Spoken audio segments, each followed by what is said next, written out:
Assalamualaikum warahmatullahi wabarakatuh. Perkenalkan, nama saya Wahyuniar Pamungkas, salah satu staf pengajar di Prodi Pariwisata Bahari. Pada materi kali ini kita akan masuk ke materi atau perkuliahan mengenai manajemen pariwisata bahari. Kemudian bahasan kita sekarang yaitu mengenai perencanaan pariwisata. Oke, nah di sini perencanaan dikatakan merupakan sebuah fungsi manajemen yang sangat fundamental ya.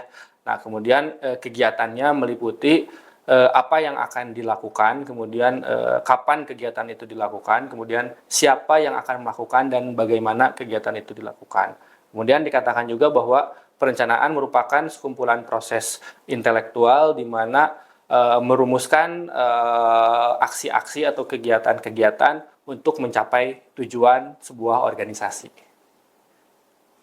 Oke, nah kemudian karakteristik dari sebuah perencanaan apa sih? Nah, yang pertama yaitu harus berorientasi terhadap tujuan. Kemudian vertasib, kemudian merupakan sebuah kegiatan yang continuous gitu kan, yang senantiasa dilakukan. Kemudian merupakan sebuah proses intelektual. Kemudian perencanaan tersebut harus berorientasi ke masa depan atau futuristik, dan kemudian perencanaan tersebut harus menghasilkan sebuah keputusan, ya, decision making, seperti itu. Oke, baik.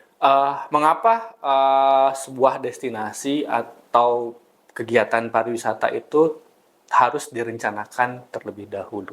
Oke, yang pertama di sini adalah bahwa fenomena pariwisata semakin kompleks gitu. Kita melihat misalkan di pemberitaan selalu muncul ada isu-isu apa di balik sebuah pengembangan pariwisata. Kemudian pariwisata memiliki dampak positif dan negatif. Jadi di sini mengapa kita perlu merencanakan? Di sini kita untuk memaksimalkan sisi positifnya, kemudian meminimalkan dari sisi negatifnya. Dan kemudian pariwisata makin kompetitif ya, promosi destinasi wisata semakin gencar gitu. Semakin cepatnya bermunculan pusat-pusat atraksi-atraksi wisata baru. Kemudian pariwisata di sini bisa berakibat buruk pada sumber daya alam dan sumber daya manusia, misalkan budaya lingkungan, seperti itu.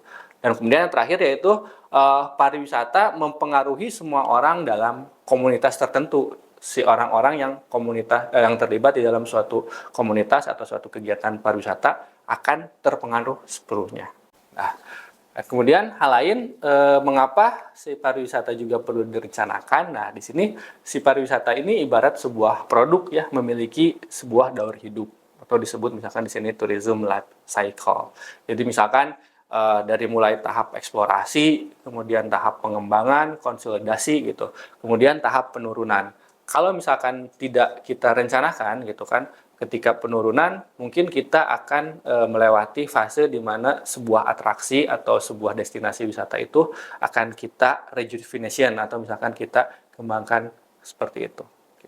Selanjutnya tadi dikatakan bahwa pariwisata itu semakin kompleks. Nah, di sini kita akan urai gitu mengenai kompleksitas pariwisata itu. Nah, di sini karena sebuah pariwisata atau sebuah kegiatan pariwisata ini terdiri dari berbagai macam atribut di dalamnya. Nah, atribut yang pertama di sini adalah atraksi, gitu kan. Di sini adalah misalkan potensi wisatanya, potensi wisata alam atau apa, gitu kan. Kemudian aksesibilitas, misalkan sebuah lokasi itu apakah mudah diakses atau tidak, gitu, kondisi infrastrukturnya seperti bagaimana. Kemudian amenitasnya. Nah, kemudian available package, misalkan paket-paket wisata yang dibuat oleh para pelaku utama di dalam industri pariwisata itu sendiri. Kemudian aktivitasnya. Nah, jadi ketika misalkan kita masuk ke sebuah destinasi gitu, aktivitas apa saja sih sebenarnya yang bisa dilakukan gitu kan oleh para wisatawan di sebuah destinasi tersebut. Kemudian yang terakhir yaitu ancillary service atau misalkan servis tambahan. Servis yang mendukung wisatawan selama berada di sebuah destinasi wisata. Misalkan ada keberadaan sebuah katakanlah ATM atau misalkan pelayanan perbankan atau misalkan pelayanan kesehatan atau lain-lain seperti itu. Ada beberapa poin yang bisa dilakukan ketika kita melakukan sebuah perencanaan destinasi pariwisata. Oke, yang pertama yaitu hakikatnya perencanaan sebuah destinasi pariwisata yaitu merupakan gabungan dari komponen produk-produk wisata yang menawarkan pengalaman utuh dan terpadu bagi wisatawan. Jadi ketika kita mengembangkan sebuah destinasi gitu kan, nah si destinasi ini merupakan sebuah gabungan dari komponen-komponen seperti atraksi, amenitas, dan aksesibilitas.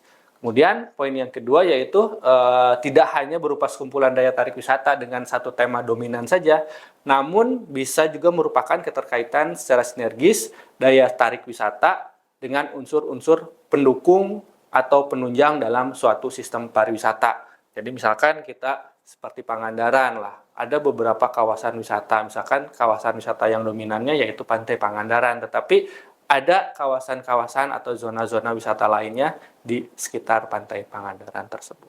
Oke, baik. Selanjutnya yaitu destinasi wisata ini gitu kan merupakan suatu daerah yang memiliki batasan fisik atau wilayah administrasi tertentu.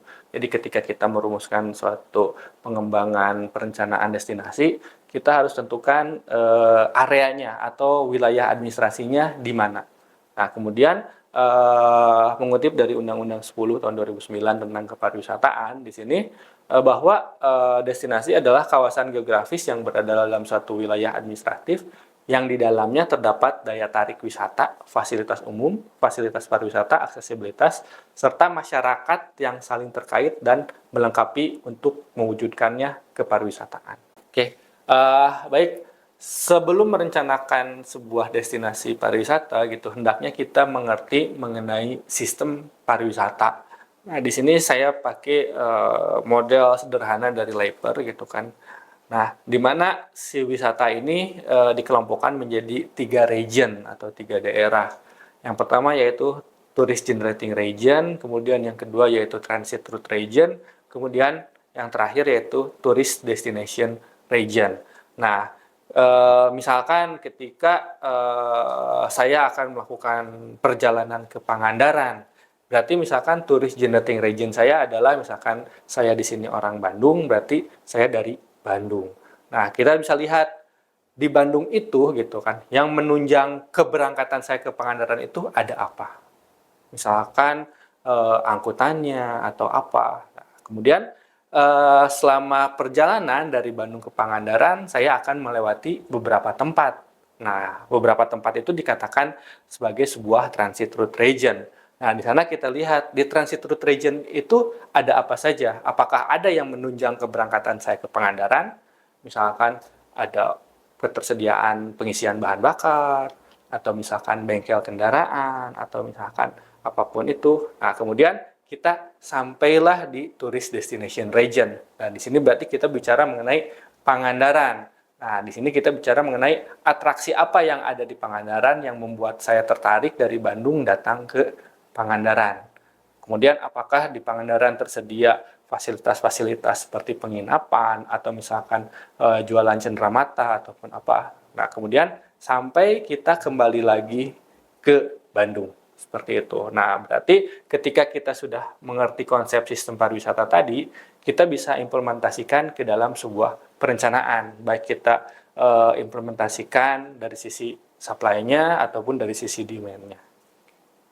Selanjutnya di sini kita bisa pelajari sekilas mengenai sebaran klaster-klaster destinasi pariwisata di Indonesia yang memiliki kekhususannya masing-masing ya, dimulai Sabang sampai Merauke, dimulai yang mana yang menjadi klaster wisata misalkan pegunungan atau dataran tinggi, yang jadi klaster wisata misalkan wisata bahari, yang menjadi wisata budaya ataupun apa gitu. Nah, sebenarnya sebaran klaster ini juga kita bisa lihat di rencana induk pengembangan pariwisata nasional atau Riparnas.